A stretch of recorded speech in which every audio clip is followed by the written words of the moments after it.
네, 카드사나 마트, 통신사 등의 고객센터에 전화를 거신 적 많으실 겁니다. 반대로 전화를 받으실 때도 있는데 응대해주는 사람들은 콜센터에서 일하는 상담원들입니다. 이들 콜센터 상담원들이 고객의 폭언 등으로 고충을 겪고 있다는 얘기는 심심치 않게 들어보셨을 텐데요.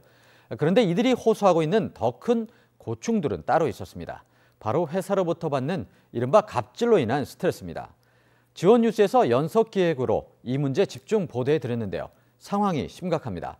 특히 화장실 사용도 마음대로 하지 못하고 있는데 한꺼번에 화장실을 가면 콜이 밀린다며 10명 정도인 팀당 화장실은 한 번에 한 명만 가는 내부 불문율도 있는 것으로 드러났습니다. 이렇다 보니 일부 상담원들은 방광질환에 걸렸다고 토로하기도 합니다. 또 콜을 받고 있는지, 하루 동안 얼마나 받았는지, 자리를 비웠는지, 비웠다면 얼마나 비우고 있는지 등이 모두 실시간 모니터링되고 이런 게 다 실적에 반영됩니다. 전자감시의 일종인 겁니다. 물론 콜센터 상담직은 취업문이 그리 높지 않은 편이어서 일자리 창출에 도움이 되는 건 부인할 수 없습니다.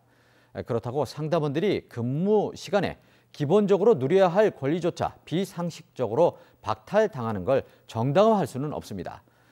더 큰 문제는 이 같은 콜센터 업계의 부당한 대우가 이어지고 있지만 노동당국에서 마땅한 개선책을 내놓지 못하고 있다는 데 있습니다.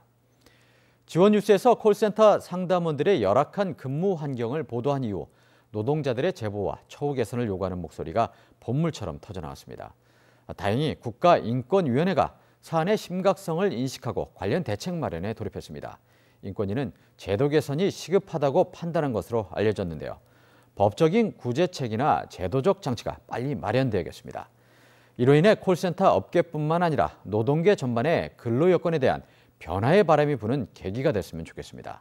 지원 논평이었습니다.